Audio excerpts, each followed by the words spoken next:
I've got a relatively unique perspective on Lucy and recovery because we live together and share a life together. So I have gotten to see the way Lucy over the past year and a little bit has just absolutely grabbed hold of the program and pursued it with a doggedness that I hadn't seen in a lot of other people.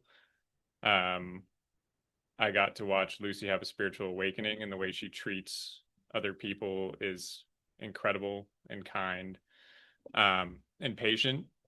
Thank God, because I need that too. Um, and she truly is an inspiration to me. Um, and it's a beautiful thing to watch her move about the world and move about her recovery. So, Lucy.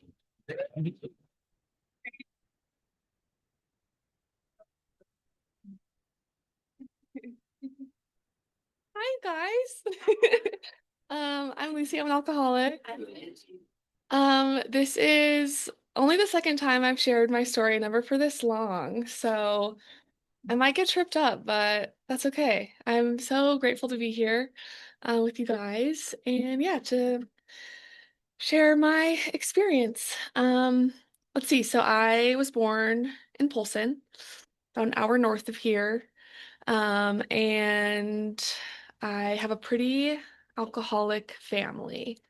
Um, yeah, I would say I have three older siblings. I would say most of us have the thing. My parents have the thing. My grandparents also have the thing. So yeah, drinking was just a big part of my life, even from like a very young age. We are Irish Catholic, so I mean, drinking is just like breathing. Um, yeah, we had like a pretty normal childhood, up until I was about 5. And my parents got divorced when I was 5. Um, at around this same time, we were pretty active in our church community.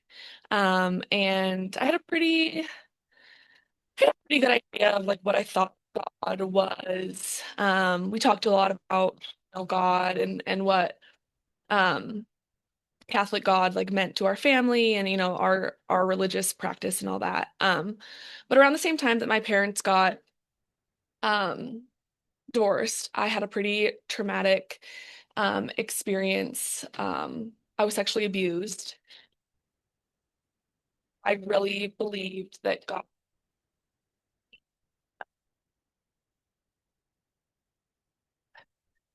I think that I really internalized like the mindset for like the majority of my life. Um, that God was this like for like punishment.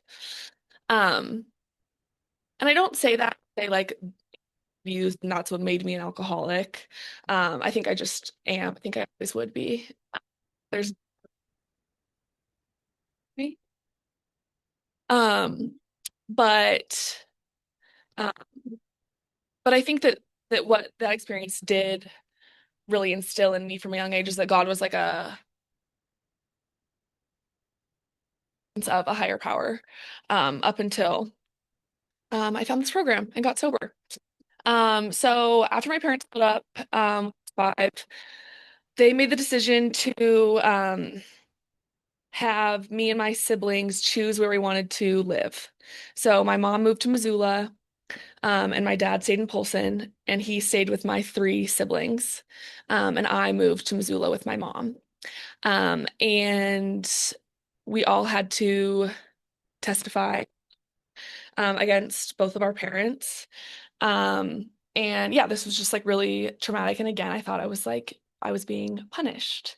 My childhood was like pretty lonely. I was used to, up until this point, being with a big family and all my siblings and both my parents. And then me and my mom moved here and it was just her and I. And yeah, I felt really lonely and I was definitely always the kid that was like, I've always been pretty outgoing. I've always liked attention and I definitely like really grasped onto that like during this time of loneliness. Like I was always wanting attention. I think that's like really when my alcoholism started to kind of take hold, even though I like hadn't had a sip of alcohol yet. Yeah, I was just like always wanting to be like the center of everything. And I wanted everything to be about me.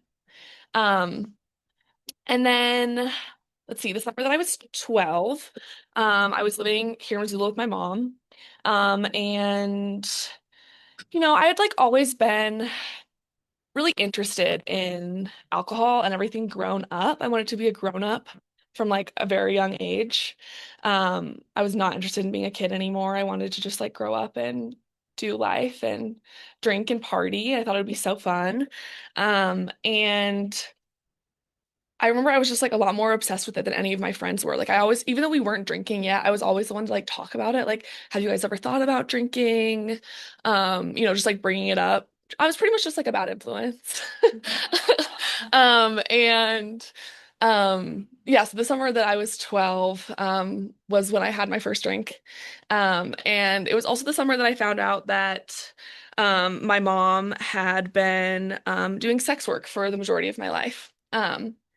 And so she worked nights at the Fox Club. And again, I don't say this in any like form of judgment or that this is what made me an alcoholic. It was just like part of my experience and how I dealt with finding out that my mom had been doing sex work and lying to me about it was I was pissed. I was like, okay, like if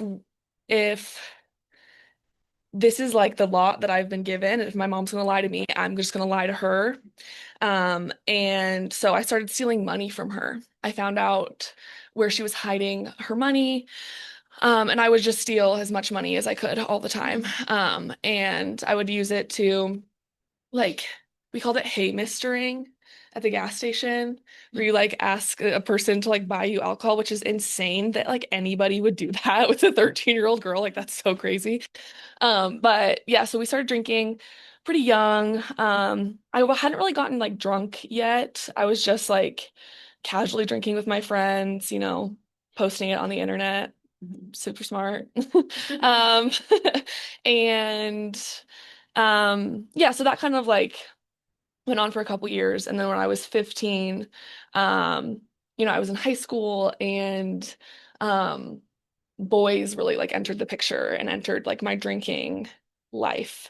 And this is when I like really started to drink. I was like I remember the first time that I got drunk, I was 15 and I took 12 shots of Jameson back to back. And I like immediately blacked out, of course. And I remember like before I blacked out thinking like, oh no, like this is the best thing I've ever felt. Like nothing has ever felt this good. And I felt like I finally felt this sense of peace and of connectedness and it made me feel important. Like I told you guys before, like I liked the attention and when I was drunk I had no buffer, so I could do as much attention seeking stuff as I wanted. And I liked it. I liked the way it made me feel. Um, so yeah, I started, drinking and I was also like drugs are a big part of my story. So I started doing drugs around the same time. And when I was 16, I started self-harming, which is another big part of my story. And I would do it primarily when I was drinking or using drugs. And um, one night when I was 16, I was really, really drunk at a party with my friends, and I attempted to take my life at the party. And the next day, I was admitted to a psychiatric unit for adolescents, and I stayed there for about a week. And this was like the first time where I was like, okay, I don't think that this is working. I think something has to change. And I promised my parents that I would get sober. I promised myself that I would get sober. I promised all my therapists and all the groups and stuff in that facility that, yeah, I was done. I had learned and I was lucky that I was done at such a young age and, yada yada. And so yeah, I was able to maintain sobriety for about a month after I got out. And then I was just in high school and it kind of continued in the same way where I was just like, blacking out pretty regularly.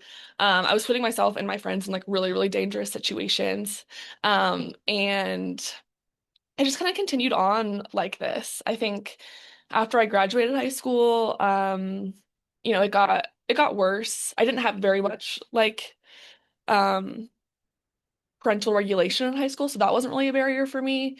But I think that, just like I was like, oh, I'm grown now. I can actually do whatever I want. Like I can drink as much as I want. I can drink all day if I want to. And I did. And yeah, I started drinking pretty much every day. But I told myself, I was like, I don't drink in the morning, so I'm not an alcoholic. And I haven't peed my bed yet, so I'm not an alcoholic yet. That's an important one. And I had all these like rules for myself, like, well, I'm not an alcoholic because this hasn't happened to me yet. I don't have a DUI. So I was like, I can keep doing this. I can keep doing this forever. Um, and yeah, I think around like in my early 20s is when I really started getting really violent when I would drink. I Like I told you guys earlier, I was just like really angry at the world. I thought that I was different and that my lot in life was like so much worse than anybody else's, and that, I deserved to get drunk and I deserved to put people in their place. And often that meant like through physical violence when I was drinking. And so yeah, I pretty much like ruined every relationship that I was in, like romantically, or even like my friendships. I punched my best friend in the face. I did a lot of things that I'm like really not proud of during this phase of my drinking. And this was also around the same time, like 21, when I started like making rules for myself. I was like, okay, like, maybe the whole like sobriety thing when I was 16, like maybe there was something to that. Maybe I should start like trying to like regulate more. So I would be like, okay, I'm like drink as much as I want for a week. I'll black out every night and then I'm not going to drink for a week because like an alcoholic wouldn't be able to stop drinking for a week. So I'll be good. And I'd be like, I'm not going to drink before work. And then, 2 days later, I'd like be blacked out before work. And, it was around this time that I started realizing like, okay, my life is unmanageable. And, I'd heard about AA. I'd heard that it was like depressing and for old people. And I was like, I'm not interested in it, but I have nowhere else to go. And at this point in my life, my family was begging me to get sober. My friends were begging me to get sober. And it was after a night of really heavy drinking where I um like tried to jump out of a moving car on the highway. And I didn't remember it, of course. And the next morning, all my friends were like, you like something has to change. We're like really, really worried about you. You're gonna end back in a mental hospital if this keeps going on. So I dragged myself to the zoo group, and sat in the back and was so nervous. And I was so surprised when I got there because there were people there that I knew, like young people. And I was like, oh my God, what? And yeah, I knew that drinking was ruining my life, but I thought that um other substances like weren't a big deal. Um Classic. Um and so yeah, I was like, well, I'm gonna stop drinking, but I'm not gonna stop using. Um and I do mention like drugs in my story. Like I've said, they're a big part of my story, and I really do want to honor and respect the traditions of AA. So like too far into that experience, but essentially I had stopped drinking for 6 months, but I was still using. And eventually, of course, I started drinking again. Um, and there was that thing that I do. I was gonna say we do, but it's a thing that I did, where I'm like, no, I'm not relapsing. I'm like reintroducing alcohol into my life in like a moderately way. Like I can do it. Like it's not a relapse. Like I'm just not an alcoholic. And so then I was essentially like that summer I would, you know, black out, and then I'd be like, I'm sober, and I'd have like, 2 days or 10 days, and then I'd black out again. And it was just this vicious cycle that I was putting myself through and putting everyone that I loved through. And I was still being super violent every time I got drunk. I would just like pick fights with strangers in bars. I got kicked out of like every bar in Missoula. Um, it was gnarly. Like it was a phase of my life that I'm not proud of. I was gonna say actually that I'm ashamed of, but I don't feel that way anymore. I think for a long time I did feel so ashamed of who I was and how I'd acted. Um, but I don't know. I don't feel ashamed anymore. I don't think that I am bad. And I think that's like a testament to this program. I think that I was sick and I did bad things, and that, God has forgiven me, and I can have the grace with myself as well. Um, but needless to say, I um yeah, so in like September after that summer is when I stopped drinking. Um and it'll be yeah, it'll be 3 years this September from when I stopped drinking. But that's not when I got sober. I was still in the like, drinking's bad and it's ruining my life, but everything else was like pretty okay. And so I about 6 months into not drinking, I met somebody who was in the program, and um I I don't know, I just like I really respected his like way of being in the world. He's someone that I grew up with and that I knew of, and we'd like partied together in high school. And I just saw this like huge change in him. Even though I didn't know him well before, he just had this like peace that I coveted. I was like, that's amazing. I have no idea what that would feel like. Um, and he saw me living together, struggle with this like I want to get sober. I know I need to stop using, but I don't know if I can. I don't know if I want to for years. And he never like said like, well, you should go to AA, you should get sober. He was just like, yeah, like that sounds tough. Like I've been there. And I think that this person really embodies like, oh my gosh, I always forget it. Attraction rather than promotion. And so when I was finally ready to stop using, I knew where to come. And I hoped that the people in these rooms were, had that same mentality of like, we don't think that you're bad. We don't think that you, just like of acceptance. And so, yeah, it was April 26th. I woke up and, I'd been using the night before, and I woke up and I don't know, I got on my knees in my apartment, and my partner was out of town, and I just like surrendered.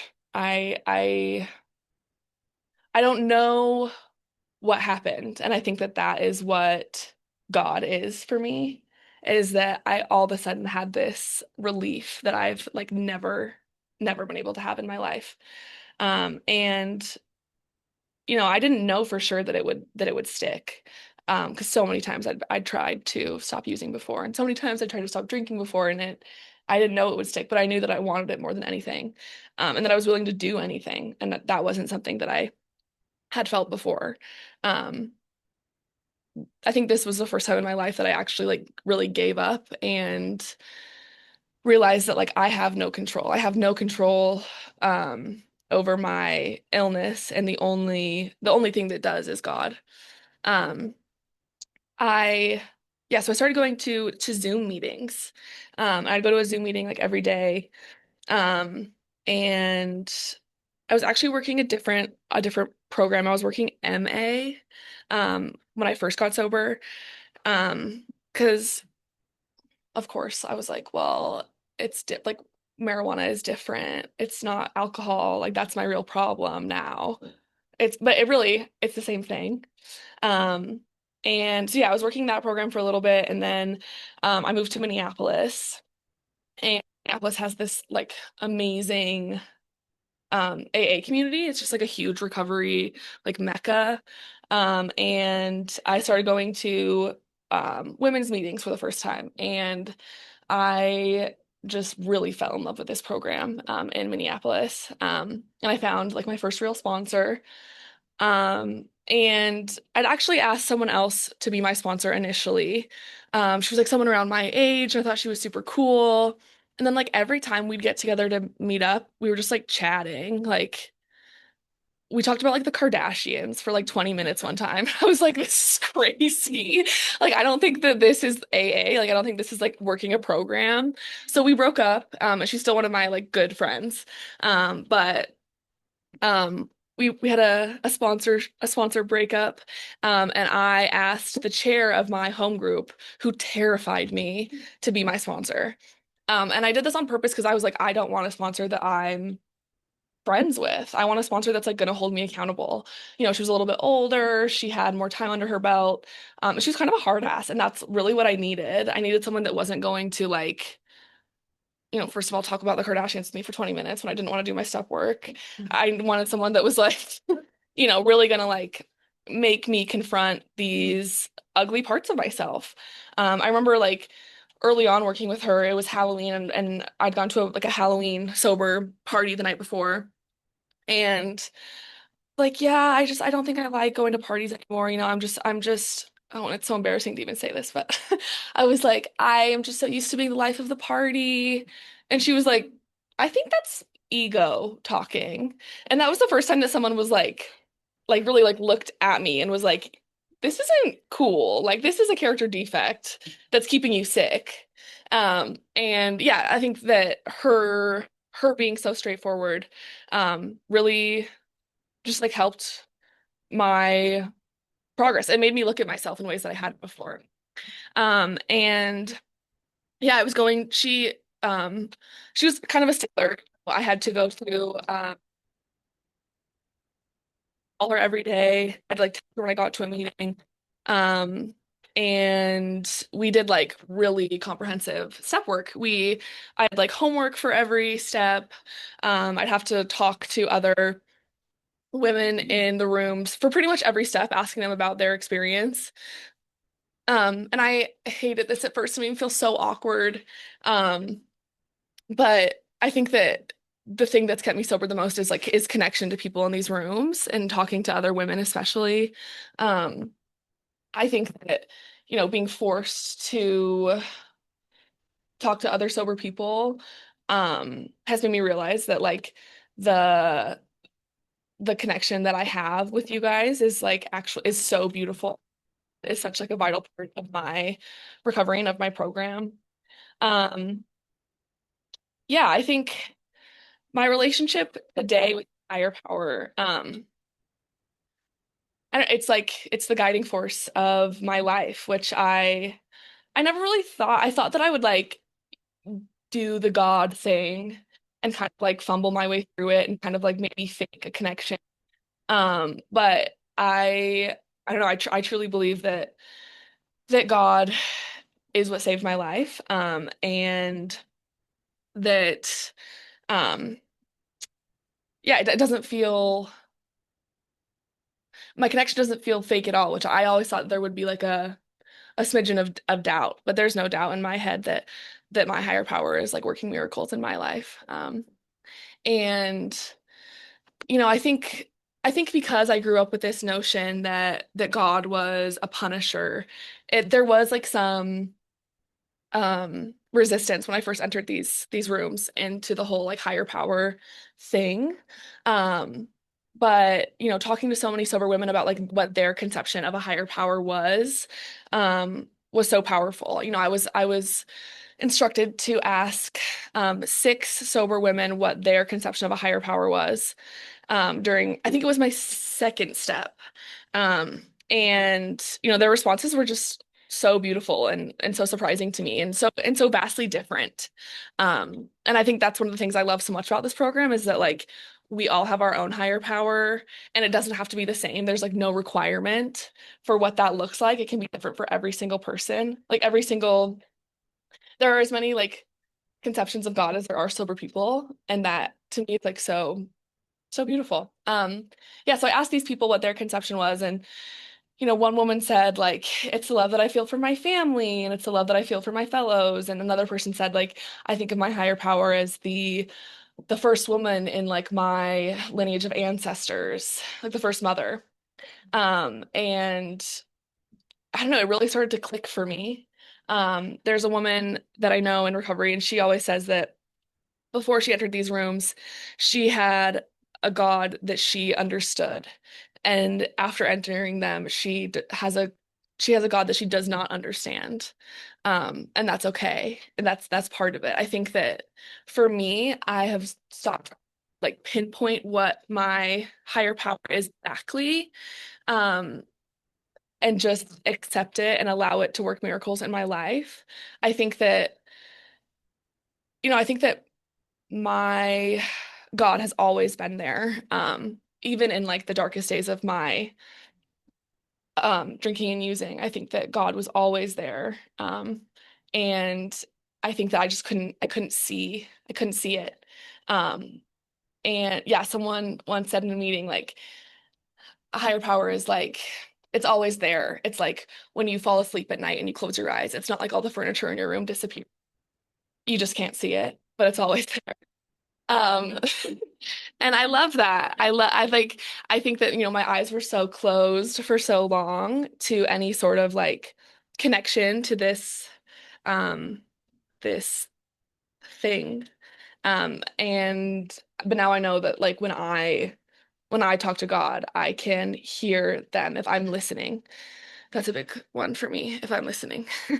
Um, and yeah, I just did I'm like beginning my 12th step. I just started to, I'm now able to sponsor. I haven't sponsored anyone yet.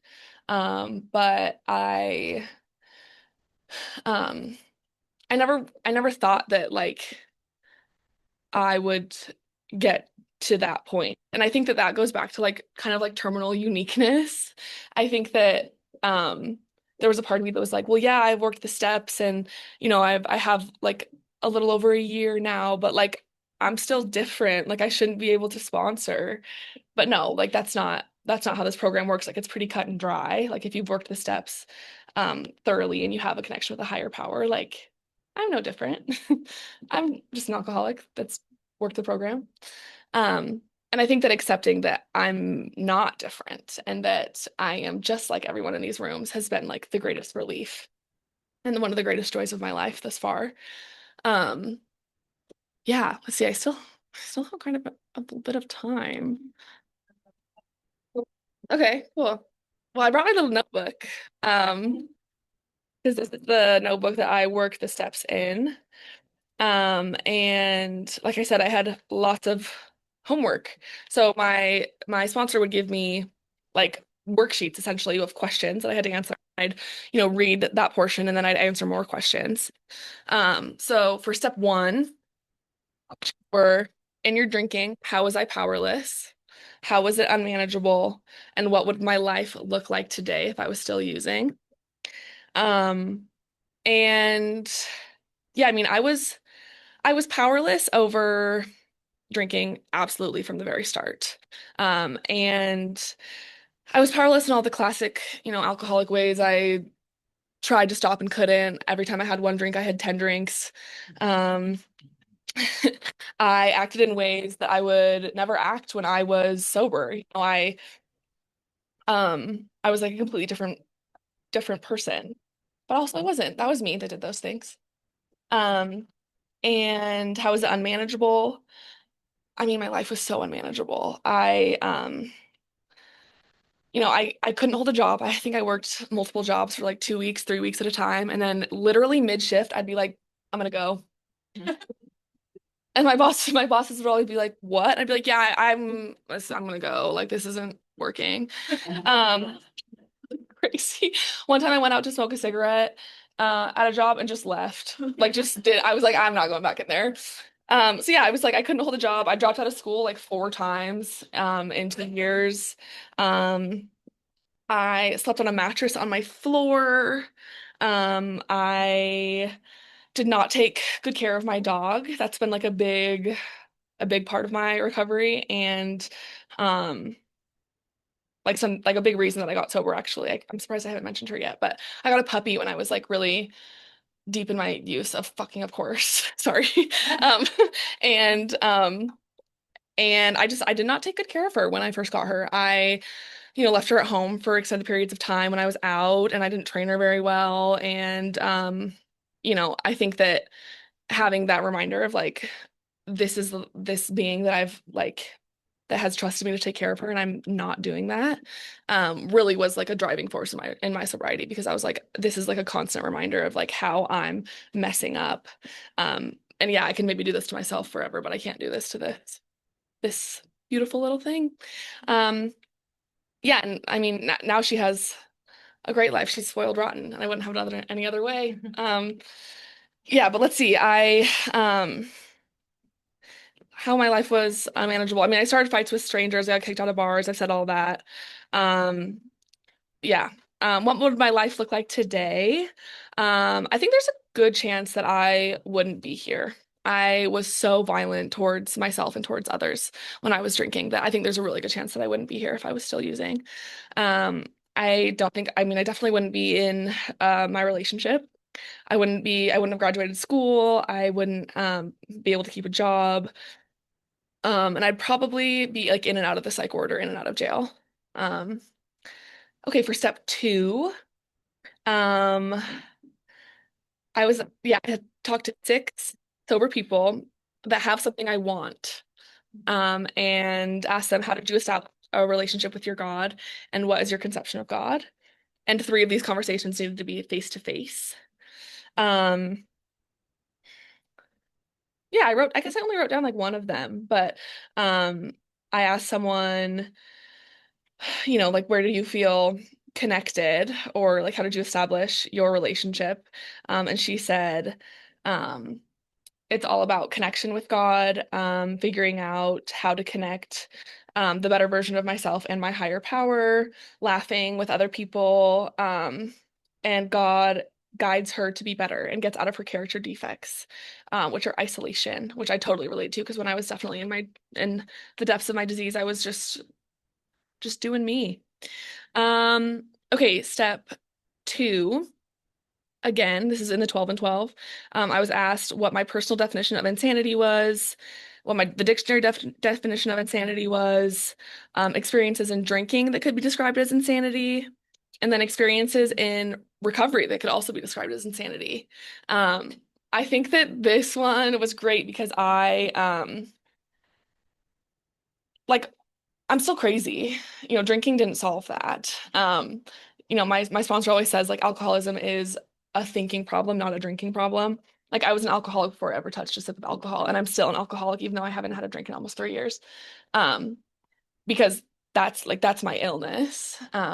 And getting like stopping using and drinking didn't solve that. A constant connection with my higher power and like working to get away from my defects is what will cure my illness, or not cure it. I don't think it'll ever be cured. But yeah, so my personal definition of insanity was, expecting that I could have the life that I wanted and be the person I wanted to be while doing nothing that aligned with any of that. uh, it would be different, that I was different. Like thinking that even though, I've tried thousands of times to only drink one drink, like this time could be different. I won't have 17 shots of tequila. Like I'll have one glass of wine and it'll be chill. But it never was. Um, let's see. Yeah, some of my experiences in sobriety that could also be described as insanity. Um, well, I'm constantly starting and stopping new like wellness routines. Um, buying things for them. Like, for example, I bought like a $200 juicer because I was like, I'm gonna drink green juice every day. And I've used it one time. Um, and another example is like my one of my fiance's friends called him to just like talk about something completely unrelated to me. And in my alcoholic brain, I was like, he called to talk shit about me. Crazy. That's so crazy. And so then I made this big fight and got this like huge fit over something that didn't even exist. And that's insanity. Um, let's see. Step three, my conception of a higher power.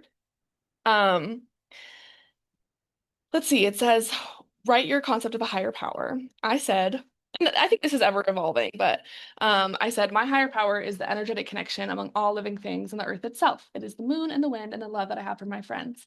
It is my ancestors and my future children and grandchildren. God is the goodness that intrinsically resides within all of us. It is the quiet love that asks me to dig deeper and show up for the people that I love.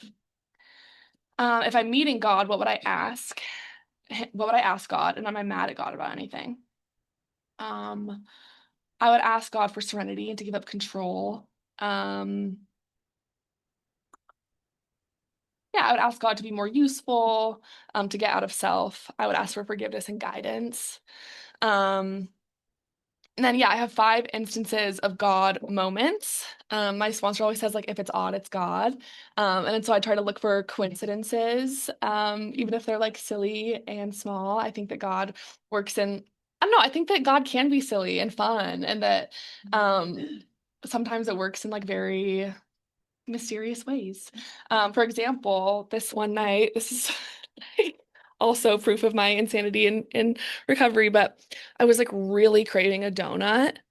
And I wanted a donut so bad. And I was like, I don't want to go to the store to get donuts. And I don't want just like one donut. I want like 50 donuts. But I don't want it, I don't want to like DoorDash donuts because that's so expensive. And I was so in my head about it. And I called my sponsor and I was like, I'm freaking out about donuts. And she was like, you should go to a meeting. And I was like, you're right. So I dragged myself to a meeting. There were donuts there. And I was like, God, you're so silly. That's crazy. And then another one is I was like driving to meet my sponsor, and it was when I'd had the homework of like ask 6 sober women your conception of a higher power, and I had only had done 4. And I was driving to meet her, and I was like, dang it, I'm gonna have to tell her that I only did 4. I'm not doing my homework, yada yada. And I'm driving there, and 2 of my best friends in the room are like walking on the street that I'm driving on. And so I like pull over and shout out my window. I'm like, you guys want to talk about God? And they're like, sure. Yeah, and so I don't know, I think that God shows up in all these like silly, wonderful ways. Um, let's see. Yeah, and then for step 3, we also did a worksheet about like, um, let's see, what is my basic trouble?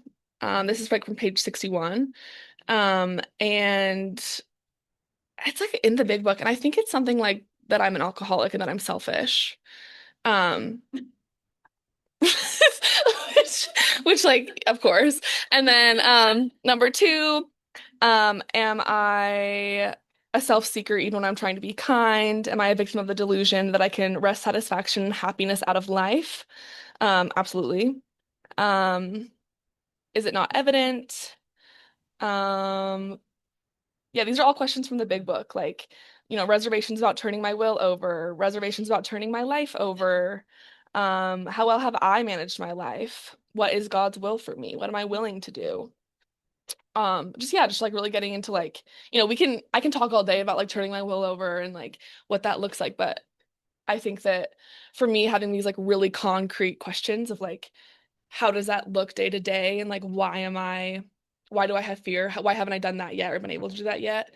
Was like so huge for my recovery. Um, and the last one was like, how will I know that I've turned my will over to God? And I wrote, when I'm thinking of others more than I'm thinking of myself, when I act according to gut feelings or God calls, not ignoring them. I'll be less impressionable. I'll be able to see the middle ground or the gray area. That's a big part of my alcoholism, is that like everything they're like this or that, and there's like no room in the middle. And then step 4, um, yeah, I did it like a pretty step 4 with and it's never very thorough. Like I just like I don't really I hate my aunt.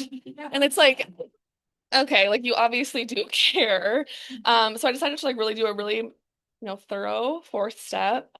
for the first time. And my fifth step took about, um, I don't know, it probably took like 3 hours.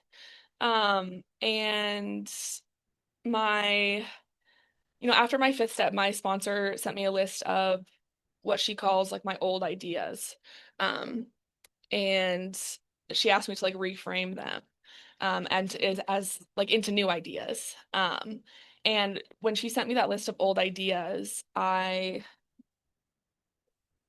cried because I had never felt like so seen by another person, or like so, like I was like, oh my God, you know me. Like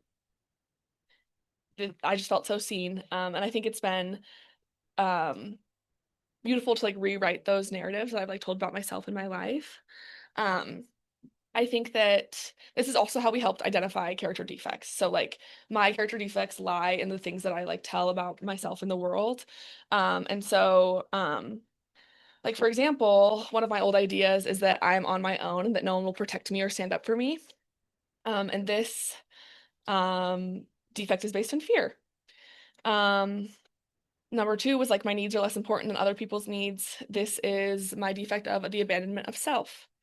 Number three was I'm not allowed to have boundaries or limits. This is dishonesty and anger. And like all of these things, I'm like identifying where like what my part is in them and what my defects are.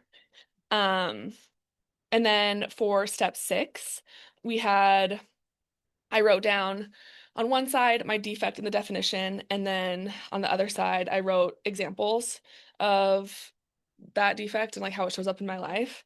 And then I did the seventh step prayer every day for 2 weeks with every note card. So instead of saying, I'm now willing that you should remove from me all defects of character, I said, like, I'm now willing that you should remove from me dishonesty. I'm now willing that you should remove from me self-seeking.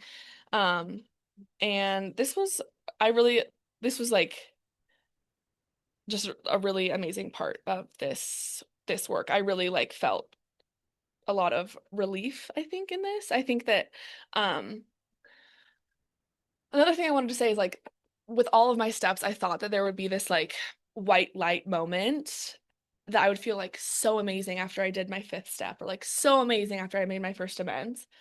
And I never really got that. Like, and I just felt like, yeah, that's good. It almost felt like, yeah, that was right. Like order has been restored in this little way. But I never felt like this amazing, like spiritual, like everything is better. It's more been like just like a steady over time, like putting things back where they need to be, and not where like my I put them when I was in my disease, or like trying to control everything. Just like back, like letting things go. Um, yeah, and so then I did step 8, and I made a list. I marked them green, yellow, and red. Green were people that I was like, I could do this today. Red was like, I'm never doing this. And yellow was like, oh, I could do this, but I'm nervous. The first amend I made was to my mom. And it was beautiful. Of course, both my mom and my dad were like, you don't owe me anything. No, I'm sorry. And um, but our relationship has gotten like so much deeper since then. Like it's been a couple months since I made my amends to my mom, or not even like a month. And we still have our stuff. It's my mom and I'm her daughter, but I think that our relationship has gotten so much deeper and more honest, in ways that I never thought were possible. And then I made an amends to a friend from high school who I moved to San Francisco when I was 20. Um, and we have not spoke since I left. I was there for 3 months and pretty much like blew up both of our lives and was like, bye, see you never. And yeah, so I emailed her because I was blocked on everything else, rightfully so, and asked if I could make a formal amends, and told her that I got sober, and she was receptive. And so, I made a list and followed the script, and I was so nervous beforehand. Um, and I mean it went like better than I ever could have thought it was gonna go. She was so kind, and so she was like, I'm just so proud of you. And like said things. She did say some things that were like hard for me to hear. At the end of the amends, I asked like, "Is there anything else that you would like me to make amends for?" And she was like, "Yeah, I have a list." And I was like, "Okay." And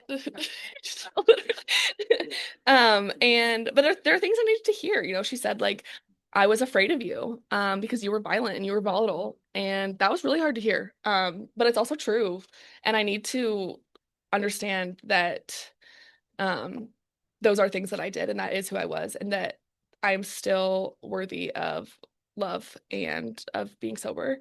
Um but yeah, I mean, her and I hung out. She's back in town for the summer and her and I hung out for like 9 hours yesterday. And she's coming to my wedding in 3 weeks. And, this is a relationship that I truly thought I would never speak to her again. I thought that that was like written off forever. And I think that it's just a testament to the the miracle of this program, and the miracle of God in my life. And yeah, I think I'm not very good at doing a 10th step inventory, writing it out. That is something that I do want to be better about, but I do pray and meditate most days. And I find that prayer is a lot more comfortable for me than meditation, um, which is probably a sign that I need to meditate more than I need to pray. Someone once said, God or praying is talking to God and meditating is listening to God. And I'm like, well, of course, praying is so much easier because I could talk all day and I can't listen. Um, but yeah, I think I have a life now that I never would have had if it wasn't for this program. I don't know, I don't feel like amazing all the time. I just feel like pretty good. And I'll take that. I would take that any day. I would take my worst day sober over my best day drinking every single day. And I'm excited about my future. I'm getting married in 3 weeks. I I am going back to school. I just graduated. I'm going back. I'm able to like keep a job and like have relationships with my family and like be a good aunt and be a good sister. Um, and those were things that I never thought were possible. So yeah, I'm so grateful to be here with all of you, and I will pass.